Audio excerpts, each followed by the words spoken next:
nè cái này khơi profile nhom rụp Luffy àแต่ sao từ Luffy គឺជា idol របស់ខ្ញុំចឹងណាហើយអ្នកគ្នាដឹងហើយតែក្នុងរឿង Luffy គឺមានទម្រង់រហូតដល់5មកអ្នកគ្នាដែលយើងហៅថា Gearfire ហ្នឹងហើយចឹងខ្ញុំគឺជា fan របស់ Luffy ចឹងហើយខ្ញុំក៏បានហាត់រៀនតាម Luffy ជា idol របស់ខ្ញុំណាអ្នកគ្នាខ្ញុំក៏បានធ្វើឲ្យប៉ាគីតូខ្ញុំមានជាមួយនឹង Gear 2អ្នកគ្នាដែល Gear 2នេះដែរយើងអាចនិយាយបានថាគឺជាទម្រង់ទី2ចឹងណាហើយចឹងប៉ាគីតូខ្ញុំឥឡូវគឺមានទម្រង់2អ្នកគ្នាមាន Gear ទី1និង Gear ទី2ដែលហៅថាទម្រង់ទី1និងទម្រង់ទី2អូកប់ស្រីប្រយហើយនេះគឺជា Gear 1របស់ខ្ញុំអ្នកគ្នាដែលជា Skin King of Fighter ដែលជាទម្រង់ទី1របស់ខ្ញុំដែលខ្ញុំអត់រហ័សនាមវាថា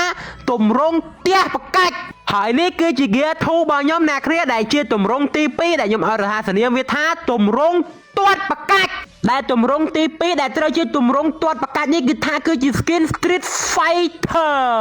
ហើយខ្ញុំក៏បានដាក់ឈ្មោះខ្លួនឯងថ្មីផងដែរគឺជាឈ្មោះ Manito 2 Gear ហើយនេះគឺជា Gear ទាំងពីររបស់ខ្ញុំដែលជាទម្រង់ទី1និងទម្រង់ទី2បាទគឺទម្រង់ផ្ទះបកាច់និងទម្រង់ទាត់បកាច់ហើយចឹងហ្គេមនេះគឺថាយើងមកជាមួយនឹងបង Yahoo Sadoro Hunter 3សាច់ឈូហើយជាមួយនឹង ZPK ហៀគេចេះលេងណាហើយអាមួយដឹងណាគេដែលស្គាល់ទេនេះអត់ល្បីហងហើយចឹងបើសិនអ្នកគ្នាមានតម្រូវការចដាក់ពេក game mobile ឬក៏ game free fire អ្នកគ្នាដាក់បាននៅខាង website ពួកយើងអ្នកគ្នាដែលមានឈ្មោះថា Puma KX សម្រាប់ link website គឺថាខ្ញុំដាក់នៅខាងក្រោម bio TikTok ហើយបើសិនអ្នកគ្នាអត់ចេះដាក់ទេអ្នកគ្នាអាចឆាតទៅខាង page Puma KX Top Up ដើម្បីឲ្យគាត់ដាក់ឲ្យបានណាហើយបើសិនអ្នកគ្នាចេះដាក់ហើយគាត់តែអ្នកគ្នាជួយ link នឹងខ្ញុំដាក់នៅក្នុង comment ណាអ្នកគ្នាចូលទៅដល់ website ដែល automatic តែម្ដងគ្នាយើងងាប់អញណា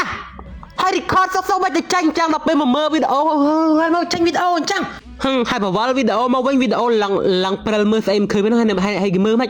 អញអត់យល់ទេអើយអាហ្គេមឯងវាយឡើងឡូឥឡូវថាមកថតមើល replay ឥឡូវបាត់ហ្គេមនឹងបាត់ហើយហ្នឹងធ្វើមិន